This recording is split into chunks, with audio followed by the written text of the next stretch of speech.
Wish everyone very good evening. My name is Jason Roberts. I'm from the University of Queensland, and it's my pleasure to welcome you to the first of the OPAT HITH Masterclasses webinars for 2021.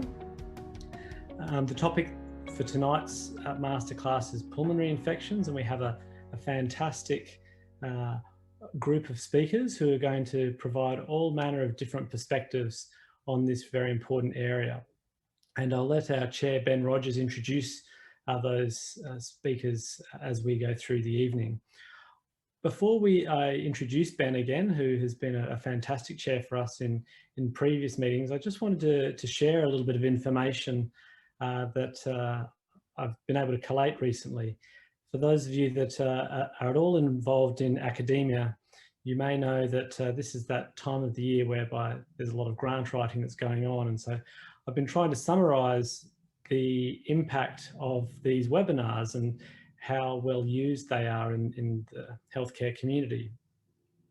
And of the 20 meetings or so that we've organised on various topics, not just OPAT and HITH since 2016, we've now had over 2,000 participants to those meetings. Of course, most of those were face-to-face meetings until COVID came upon us, but it's great that we've been able to continue to share the expertise of many people up, and even though COVID has impacted us the way it has.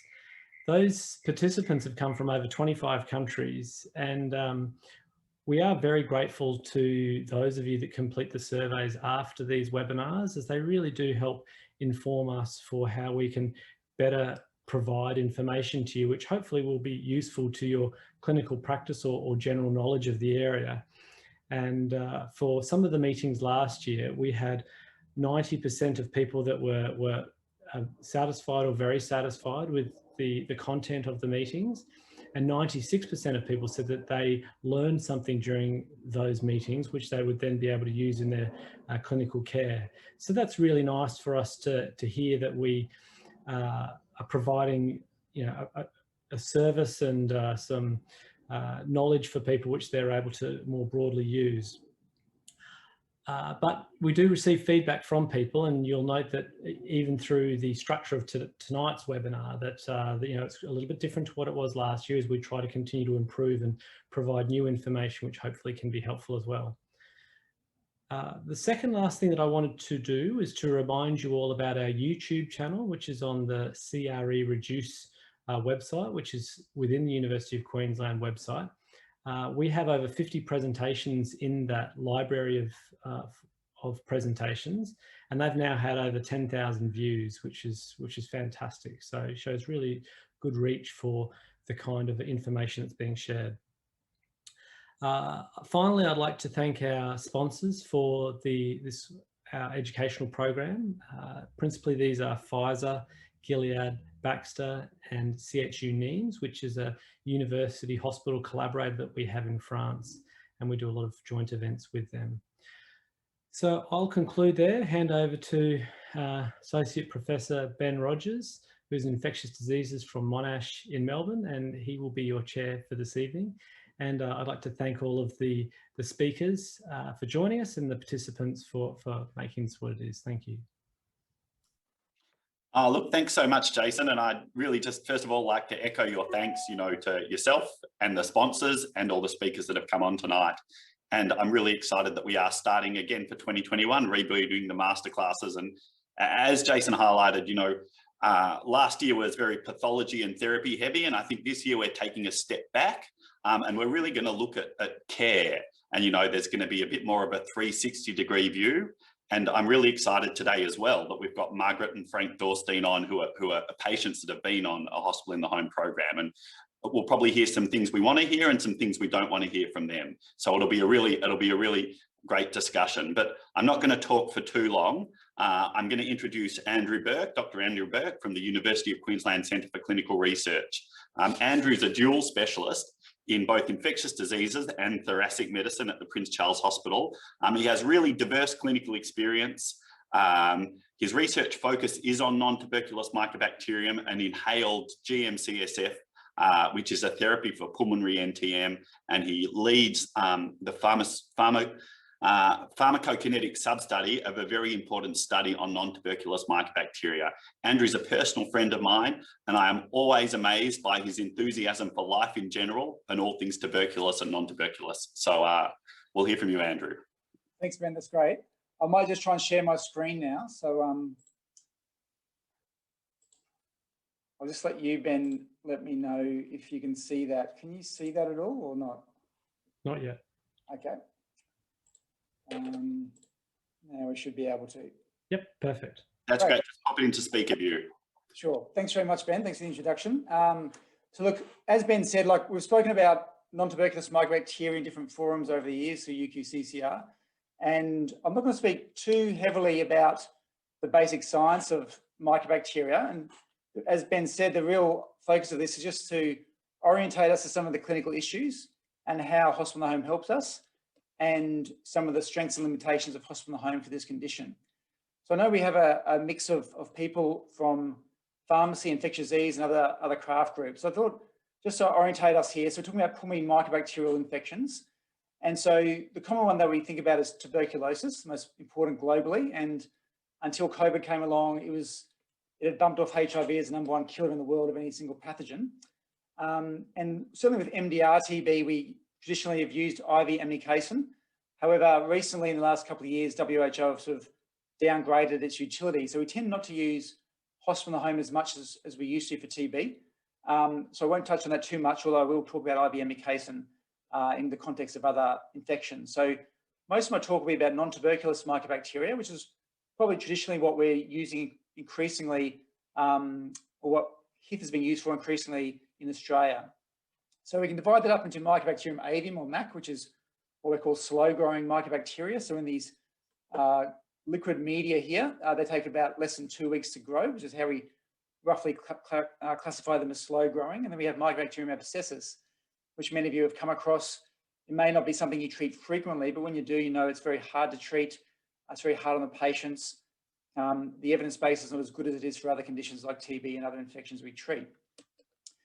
So I'm just going to give 3 brief examples of cases that we've looked after over the last 8 or 10 years or so. So this is a fellow back in 2012. He was a relatively fit 58-year-old mechanic, and he presented in 2012 with some mild hemoptysis. And he had some cavitary disease in the right upper lobe, and also in the right middle lobe here. I'm not sure if you can see my pointer. And then he was sort of watched for about 18 months, and he had a bronchoscopy which grew Mycobacterium abscessus. Keeping in mind this is about 9 years ago, when we didn't get as excited about it then as we do now. But he then progressed, so he wasn't treated, he was observed. It was felt there was no clinical change, he had no further hemoptysis, but then 18 months later, he had a very large volume hemoptysis and represented. And you can see here, he's had a really very marked progression of his disease, despite really no signs for 1.5 years. So if this was TB, he would have been very sick, he would have been losing weight, febrile, catabolic, but in this case, it's really flown under the radar clinically. And he subsequently was treated with cafoxidine, amikacin, azithromycin, and clofazimine in the first instance, had no treatment response, and then went on to have ticacycline and imipenem. And despite really what was 3 or 4 months of IV therapy, remains smear positive to this day, although I'm pleased to say he's somewhat stabilised. So when we talk about the antibiotics we use for these conditions, for Mycobacterium avium intracellularare, we occasionally use IV amikacin, and certainly HITH has a role in that setting. Generally, however, it tends to be mostly oral antibiotics. There's about a 60% cure rate probably for non-cavitary disease, maybe higher. For Mycobacterium abscessus, however, we really have as our backbone of treatment prolonged IV antibiotics. So amikacin, ticacycline, imipenem, and cafoxidine are the drugs that many of you will have prescribed and been involved in the management of on hospital in the home. So the evidence base is really for the drugs that we use isn't as strong as it is for other conditions. This is a schedule that's suggested by the British Thoracic Society. And in some ways you can divide it up into an initiation or intensive phase, and then a continuation or maintenance phase. And the duration here is on the horizontal axis here. looking at, this is in months, and they've made a suggestion here of imipenem, tigecycline, and amikacin intravenously, followed by oral macrolides, azithromycin, and then often combinations of other oral drugs such as clofazimine that we often use, with the option of nebulized amikacin after an IV course. And the evidence base for these durations is not particularly strong, but this is generally roughly the standard of care that we would use. From the same article, I'd just like to reference you to the doses here. So again, for IV amikacin, we can give either daily or thrice weekly. We tend to use 3 times a week. And the drug doses that we use are really off-label dosing. So tigecycline was, FDA listed for intra-abdominal infections and the like. And so the doses that we're using are really just extrapolated from that, which may not be the best for pulmonary infection. And we know that in ICU patients who are intubated with gram-negative pneumonia, people talk about giving 1 to 200 milligrams, but these are patients who are intubated and won't get nausea.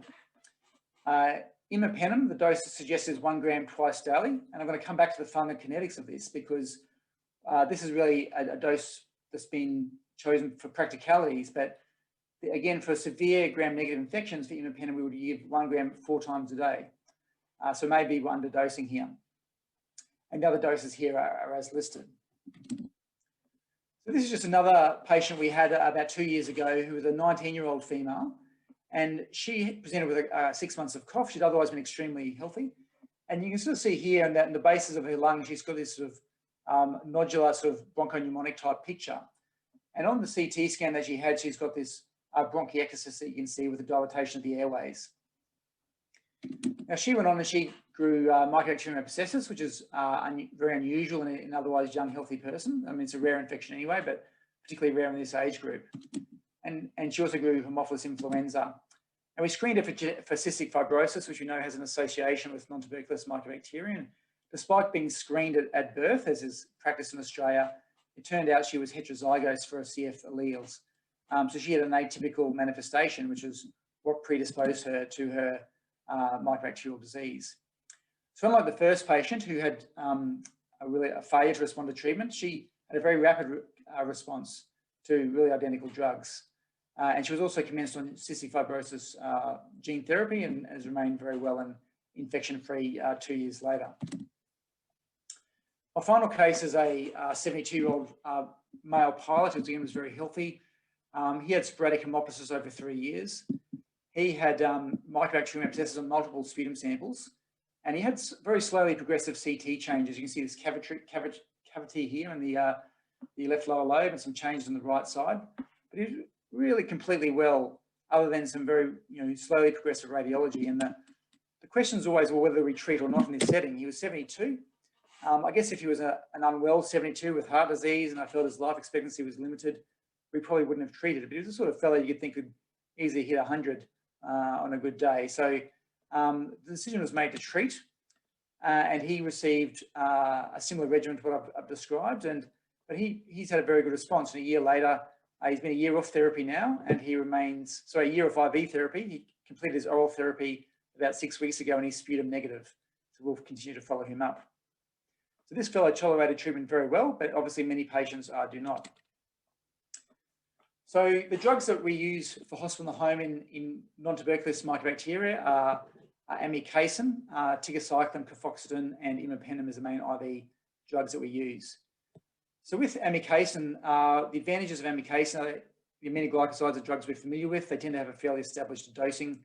The advantages are that we can give it thrice weekly. So they've got what we call a post-antibiotic effect, so we don't need to give it every day. So by giving a high dose thrice weekly, you can probably avoid most of the toxicity that we associate with aminoglycosides, such as nephrotoxicity and oto and vestibular toxicity. And it's generally fairly amenable to hospital and home, and nurses can give it over 30 to 60 minutes. The disadvantages are the toxicity, which I think is generally low if used properly, but also requires therapeutic drug monitoring.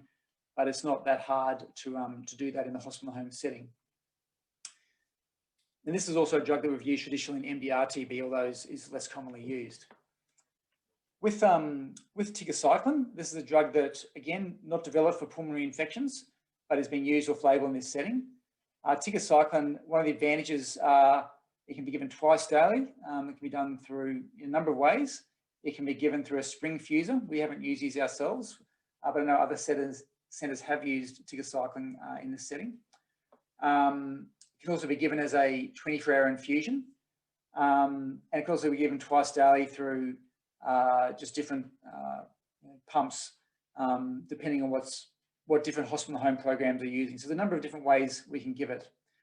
Of all the drugs that we use, with the exception of macrolide, it's probably the most efficacious in vitro, which means in the test tube. We don't really have great evidence whether it's better than others, except in retrospective cohorts, but it probably does have superior in vitro activity against Mycobacterium abscessus. The disadvantages are that it's very common to cause nausea. In an American study, about a third of patients had to stop tigecycline because of side effects, the predominant one of which was recalcitrant nausea. We try to get away with that by using danazotron and pre-medications. And I know Margaret and Frank might comment on that after this. Just to keep in mind, I'm not going to do an exhaustive talk on fungal kinetics, but that is relevant to how we give this. So amikacin, we worry about the Cmax over MIC as the PK/PD target, and with tigecycline, it's area under the curve. So just to keep that in mind. For the beta-lactams that we use, there's only two that are used in abscessus, and that's imipenem and cefoxitin.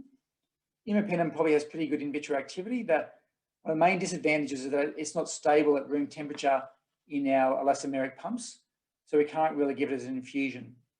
So the options are for the patients to learn how to give it themselves, or for the hospital and the home nurses to come. That requires, if you're going to give it twice a day, that's 2 visits and sometimes more often.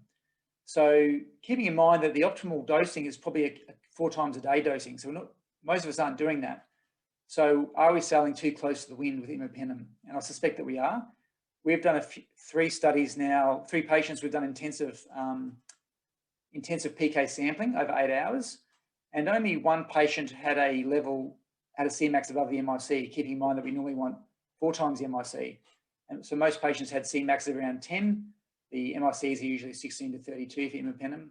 One lady had a Cmax of 52, but then she dropped off very quickly. So the half-life is only about an hour or 2. So we're probably getting very much below the MIC for most of the dosing interval.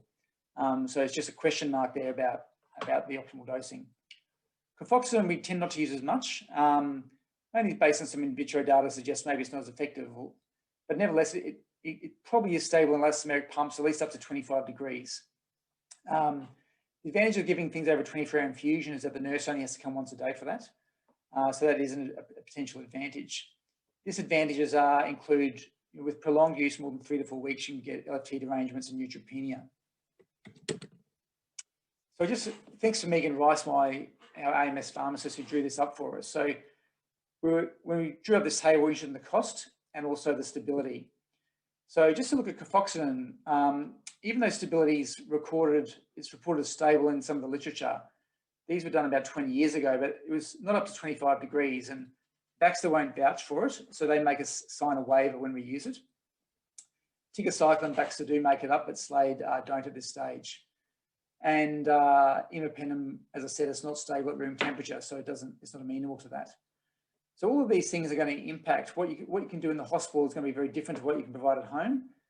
And although we can't really ignore the cost of this, so if you've got somebody on tigecycline, cefoxitin, and amikacin, that's $1,000 a day just for the antibiotics, without factoring in the nursing visits as well. So as well as time away from work for patients and the interruption to their patient, their carer.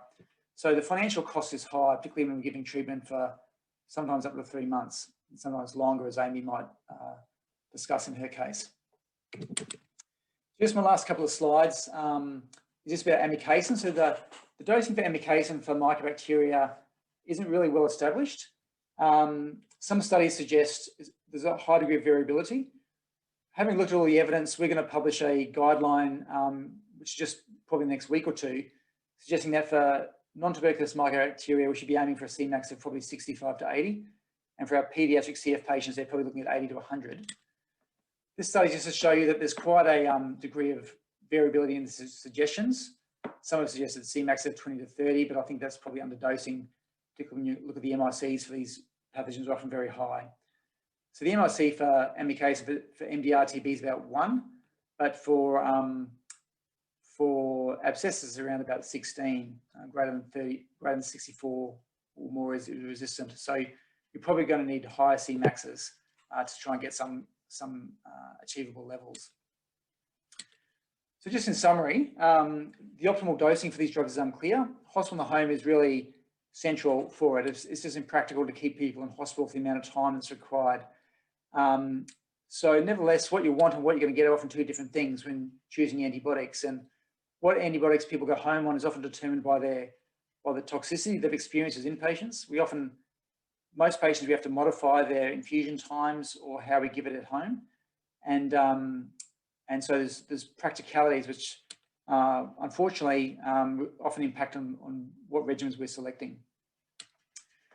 So what I might do, rather than have questions now, if Ben's happy, I might just go straight on to talking to Margaret, if that's okay, Ben. Yes, Andrew, please do. That would be fantastic. So Margaret and Frank, can you hear me there? Yes, Andrew. Yes, Andrew. So I'll keep my screen up there. So I'll just introduce Margaret and Frank. So I haven't discussed Margaret's care in these slides. So these pictures weren't of Margaret's infection, but just suffice to say, Margaret and Frank, thanks very much for sharing your story with us. So Margaret's just finishing up probably today 6 weeks of IV therapy for Microbacterial abscessus infection.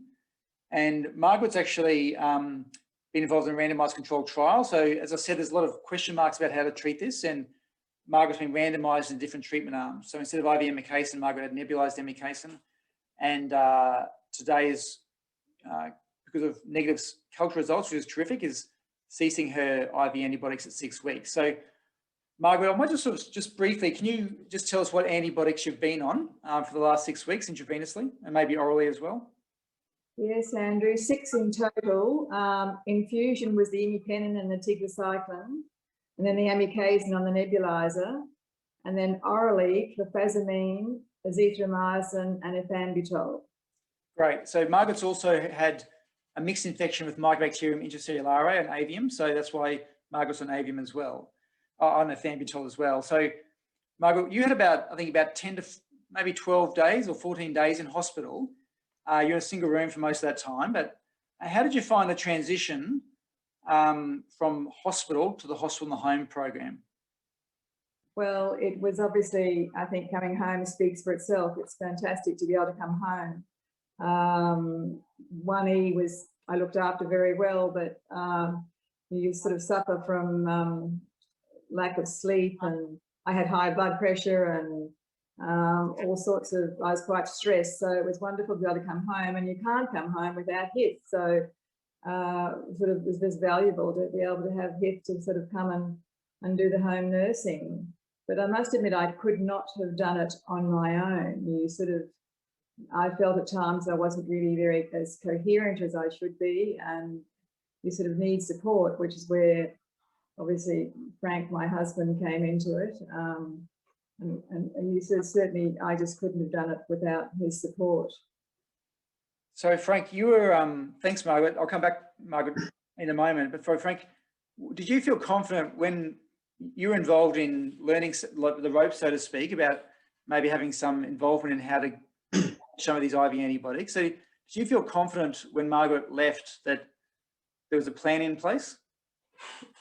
Andrew, we did, but there was probably a little communication issue there. I suppose what Prince Charles was saying and what HITH's protocols, let's say, allowed them to deliver. And I agree with Margaret. HITH have been wonderful. The whole process has worked in principle really well. But I suppose we were talking about delivering the imipenem on a 2-hour Baxter when we got home, and the tigecycline on a 24-hour Baxter. And the 24-hour Baxter on tigecyclines worked absolutely fine, but that wasn't something that is something certainly in HITH in Brisbane North was not something that they were able to do. So that led to probably a few complications with Margaret's case.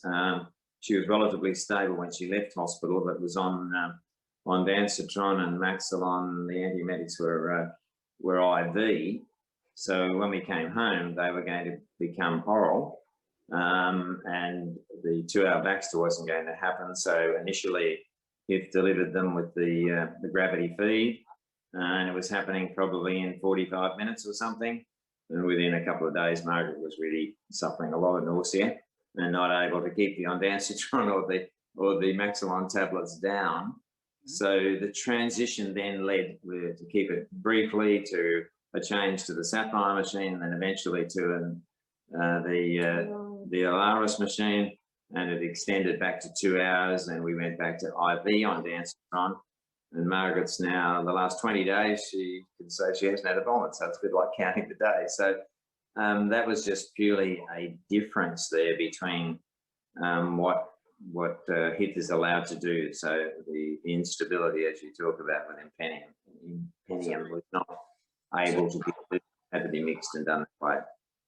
And so they're interesting points for us to reflect upon. So we use a lot of different HITH providers in Brisbane, and there's often different levels of service and not different levels. There's always a high quality service, I hope to think, but what the HITH service feels comfortable with and what they may allow patients to do in terms of helping co-manage. So for example, some of our cystic fibrosis patients have drawn up the imipenem themselves and have injected themselves with the Baxter pump, and they're people have been doing this for all their lives since they were young children. But did you feel, Frank, that there was more you could have done, or that and again, we're just after some advice here, things that you could have done more of that may have helped the situation?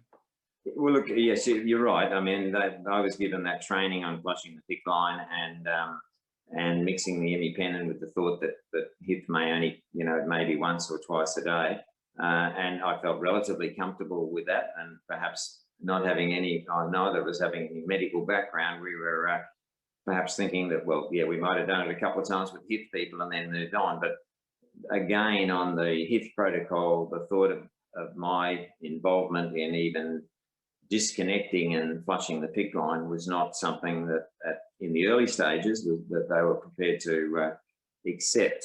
So as I say, that's not a criticism, and that's just the way it is. But over the time, and I think about 2 weeks ago, however, that changed, and I've been allowed the last 2 weeks to disconnect Margaret from the machine and flush a PICC line.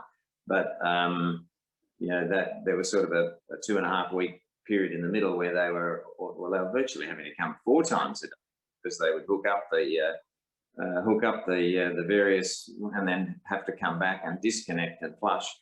But so that's been, I think we felt comfortable, Margaret felt comfortable, I felt comfortable, but it just wasn't something that was allowed within the protocols of HITH. And I think, Margaret and Frank, that it was the reason that you went to that 4 times a day visit is because we went for a longer imipenem infusion, is that right? And the nurses True. Didn't have time to hang around for the length of that infusion. Absolutely, yes. So it's not a criticism in that sense. It's just, yeah, if we know what we know now, and we were heading home tomorrow from Prince Charles, I suppose the first suggestion would be keep Margaret on intravenous, ondansetron. Perhaps she's now changed. She changed halfway through at the Stemetil, which seemed to orally, which seemed to help from the Maxilon, which seemed to work. And that probably would have made a big difference. And obviously, once we got to 2 other things changed, or 3 things changed really, was giving after doing the ondansetron slowly for Margaret anyway, a slow push, as they say, 3 to 5 minutes, giving her 30 minutes. And then they were delivering the imipenem in 500 mils of saline over 2 hours. And as soon as that started, Margaret, it was manageable. She was able to cope with the dose, and for the last 3 weeks, that's been what it is. And that was whereas the 2 weeks before, it was a bit experimental with those various other machines, and it was probably fairly traumatic for Margaret with dealing with some of those. So Margaret, did you have the same nurse every day, or a couple of nurses sharing your care, or was there a lot of different nurses? Andrew, out of 69, we had, I think, 68 visits. We've had 29 different nurses. Wow. So, I mean, it'd be lovely to have a bit more continuity. I must admit, the last couple of weeks, we have had more of them coming back. I think a lot of them don't like the traffic, so that probably gets rid of some of them. But we have had a bit more continuity lately. But that's one of the issues, but it would start with staffing. I mean, I guess that's impossible to try and give you a regular sort of nurse. Do you think, again, I haven't worked in the hospital home program, so I don't know the answer, but was there good handover between the nurses? Like, did you have to explain everything again each day, or do you think the nurses had a good handover to know the story and what your specific requirements were? In terms of nausea and the ondansetron 30 minutes before, which was something that was a bit of a trial and error thing. Most did. Most had read their file, but there were times where you'd sort of go through things and.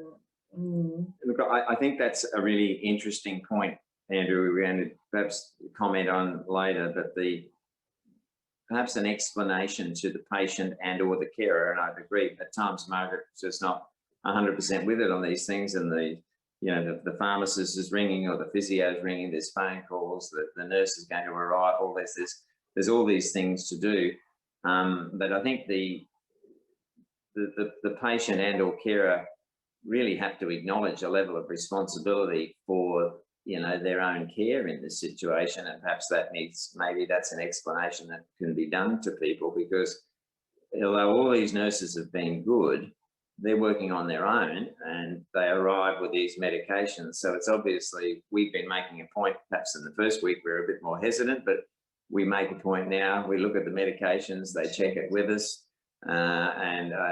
I think that's obviously an area of possible risk when you're dealing with it. That's just human nature. There's one nurse coming, they're used to working on their own and they're very good, but probably the patient needs to maybe be aware. If you're doing this at home, one of the responsibilities is you need to accept some responsibility and just checking this, knowing what the treatment is and being able to, I suppose, have a level of proactive without, these are difficult things. You don't want to be sort of trying to tell a nurse what to do. That's not the case, but just being able to be there to be sure that it's going the way it should be going. Okay. Well, that's incredibly helpful. For you going from, home to hospital in the home, what do you think was the kind of biggest anxiety or challenge in that for you? What was the top of your mind in worries or things that are hard to deal with? I was just so elated to be able to come home. I wasn't really concerned about departing the hospital.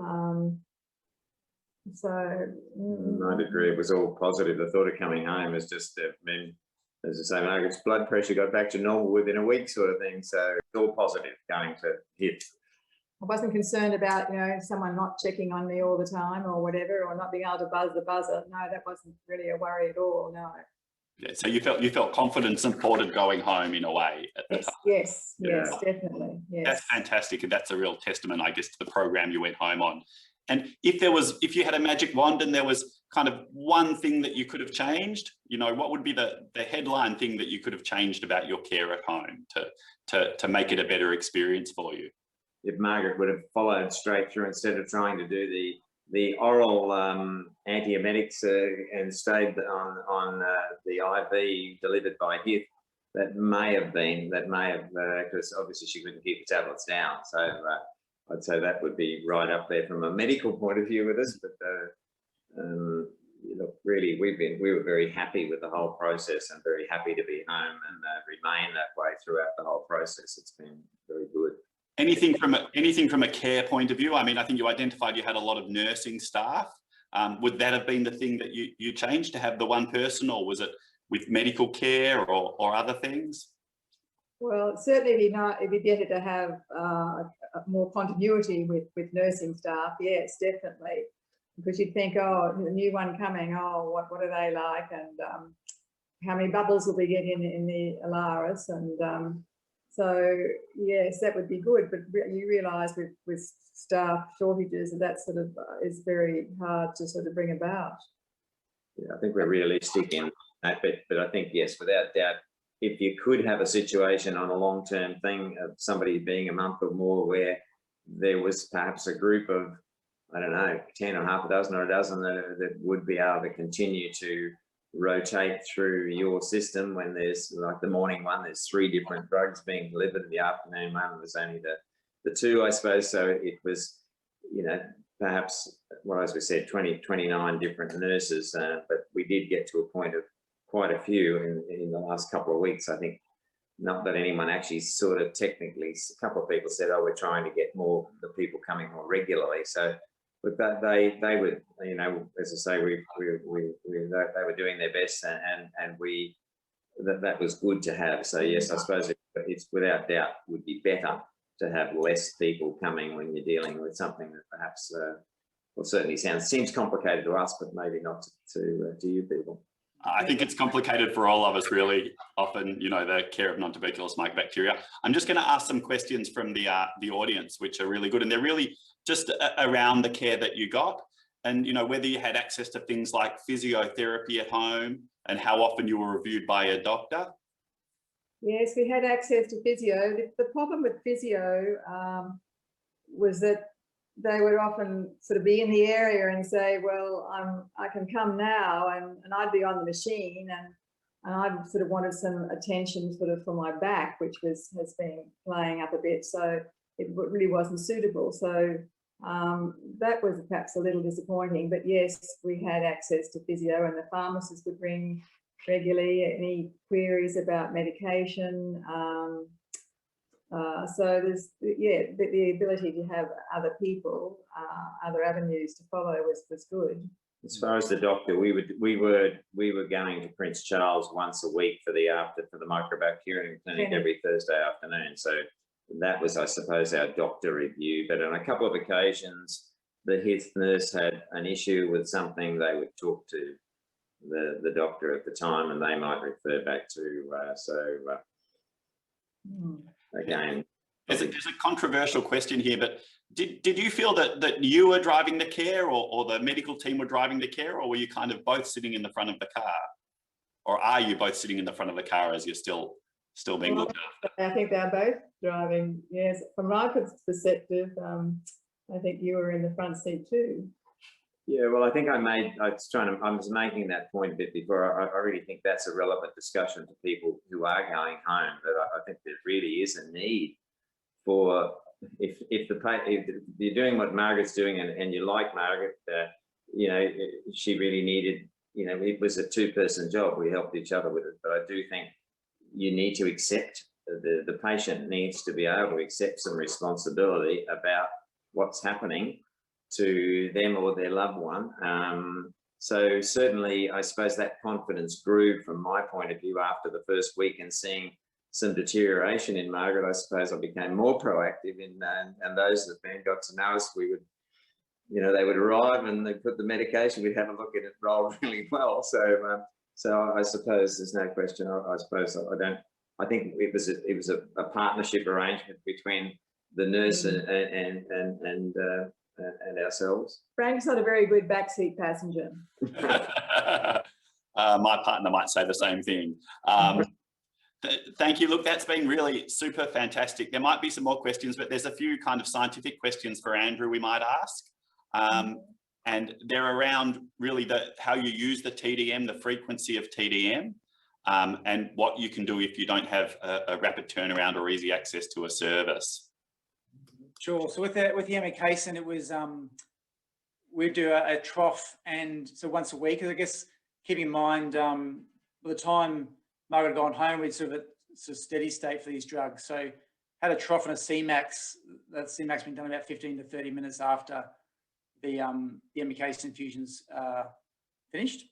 I could see some of the other questions. I don't think Margaret had vestibular testing at home, but is part of a clinical trial where we're doing that regularly anyway. Keeping in mind that I beg your pardon, Margaret was on nebulized amikacin, sorry, so that was not really necessary, but it was done as part of the clinical trial. I guess some of the other questions have disappeared, sorry, from my screen. How often do you do the vestibular testing if you are using, or audiometry if you are using IV amikacin? The Queensland guideline says every week, but in practical terms, we don't do it that often, Ben. So unless somebody had pre-existing hearing loss, so if their baseline testing was normal and their levels were fine and no renal impairment, it would probably be once a month for audiometry, but we also do vestibular testing. We have a vestibular physio. Sorry, I was going every 2 weeks to have hearing tests. Okay, well, that must be the study protocol then that we're doing it, I think, yeah. I guess just a quick learning point, I know time's pressing on to the other speakers for me, is that there seems to have been a disconnect in communication between what we felt HITH were going to provide in terms of, in terms of whether they could give, how they would give the tigecycline, the imipenem, for example, which sort of surprises me because we did have quite a few days of discussions beforehand. So that's something we'll take back as a department. And I guess when we're choosing a regimen, because we got to know Margaret and Frank, we knew they were very competent people, as you've all worked out for yourselves. And so we felt we could try and give the 2 drugs intravenously. Whereas if somebody was maybe less support than Margaret's had, then we probably just were given 1 drug maybe intravenously. So we're probably in some ways, given they're a great team, we've been able to tailor the drugs to sort of give 2 fairly heavy duty drugs intravenously for 6 weeks. But obviously there's always ways for improving things. And maybe one thing we'll do now is try and look at better ways of communicating with the HITH team, and maybe are we asking too much? Yeah, thank you. And could I make one final point? And as I think I said 2 weeks ago, they approved the ability for me to disconnect and flush.